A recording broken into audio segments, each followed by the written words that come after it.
This is the story of a man named Stanley.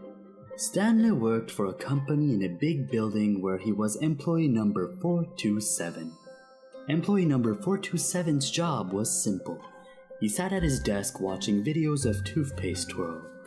But one day, there were no more videos being uploaded, and Stanley decided to embark on an adventure to somehow find a solution to this curious event. Employee 427 stood up from his desk and took a step into the unknown in search of his favorite videos.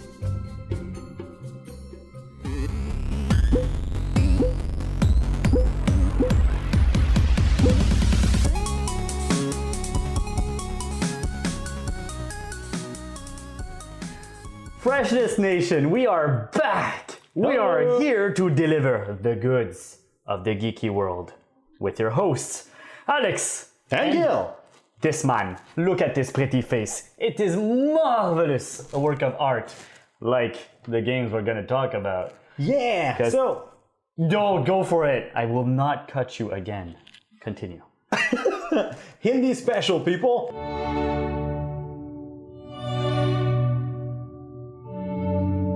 We're starting off with Speedrunner And after Stanley Parable.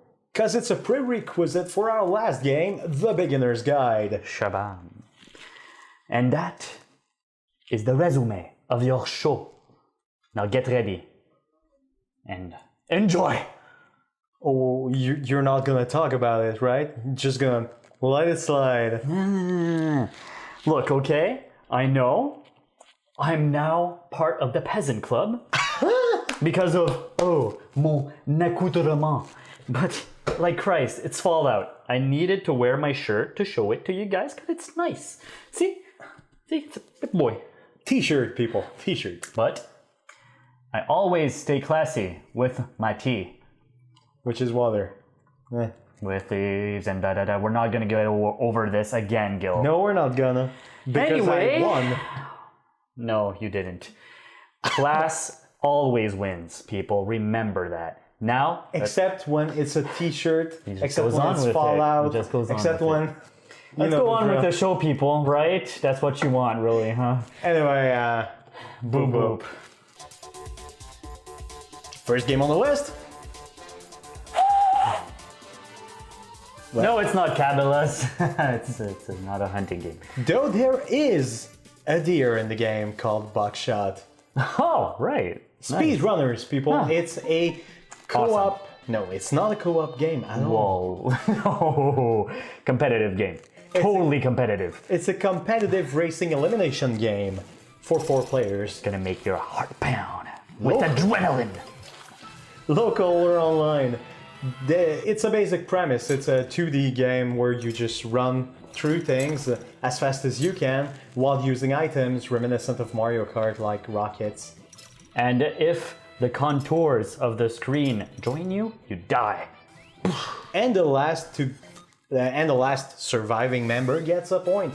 Woo. And then we go with that 3 times. It's a really fun game, a really hectic game that you need to play. And if you want to play it, well, I'm playing most nights. So come play with me. Yes. Steam community. Join us. New page. Well, community thing majig with Toothpaste roll. So you can play with us. Oh, yeah, you can. We'll link below or there. upstairs. No, it's going to be below. It's going to be below. Below. And yeah, and that's Speedrunner. Huh. There you go. So I'm gonna let my friend here tell you about Stanley's Parable while I drink some tea. The story of Stanley, the office worker, just in his little cubicle. One day, well, his computer, which he was pressing one button always on it, stopped giving his command. Oh, what do I do? I get out of my office and oh my god, an adventure ensues with a narrator with a British accent. And this is not a British accent. And Stanley knew it perfectly well. Perhaps he wanted to stop by the employee lounge first, just to admire it. The narration is just great. And it's the focus of the game is the narration, because it will narrate everything you do. Well, your actions, your main actions. When you choose to go to this door, press this switch, and you get endings with those. They're all just ludicrous and great. Example It's a mini spoiler, but I gotta give it as an example because it's really important just to show you how absurd it is. At a certain point, you're gonna be in a Minecraft world. Yeah, Minecraft in Stanley Parable. Unrelated, but it's there. Bam. Or this scene where you get in a closet and you go in and the narrator's like, you shouldn't go there. And you're like, you stay there, and he's like getting mad, and you go out and go back and he's still mad. And anyway, you fuck him up a bit. Then game resets because, you know, that's the objective of the game. You reset to get all the endings, and you go back to the broom closet and, well, it's boarded up because, no, you don't go there anymore. And it's a really good point to talk about because Stanley's Parable has something that's unique. The narrative reacts to you, not the other way around. You're not reacting to the story. The story is created around what you do. And that's important talking about the next game, the Beginner's Guide. First part. So it's more of an experience than a gameplay. Like, it's not an interactive gameplay. So basically, you're going to be living more of the emotions. A lot. It's actually go on. It's actually just an hour and a half of narrative excursion into an emotional journey. Yeah, that sounds about right. That's it. And the question about that, is it worth the price of $10.99? Is it? $10.99 in Canada, $9.99 everywhere else, or I think $8. About that. It's essentially the point that if something has no replay value whatsoever, is an hour and a half long, and you may not be able to enjoy it, would you buy it without knowing anything? Exactly. I did. I was not disappointed, but let's say I wouldn't have paid for that. So, second part. Oh, okay. Second part, it's quite simple. The game is about Reedon himself narrating through an hour and a half long session of games made by his friend Coda. And we get to know Coda through his work while we play the game, which is essentially just a string of experiences more than games themselves. Mm-hmm. Because there's no gameplay there. No. It's just like, okay, you're in this environment, go there. Well, basically, you know instinctively where to go because there's only very one basic. path. Exactly. Then small puzzles, but that you actually learn in the beginning of the game. Yeah, there's one puzzle repeating. Yeah. But the puzzles, the gameplay, it's not there to be played. Yeah. It's only a support for what Reedon is saying, for what Reedon is going through, and that is the main focus of the game. It's a story, not a game. It's worse than a David Cage game. It's not a game at all. Going low here. Yeah, I am. And I think we advanced enough for the third part, maximum spoilers ahead. Spoilers! On that point, Coda doesn't exist. He does not. Coda and his games are a metaphor for everything that he went through and that he wants to show you.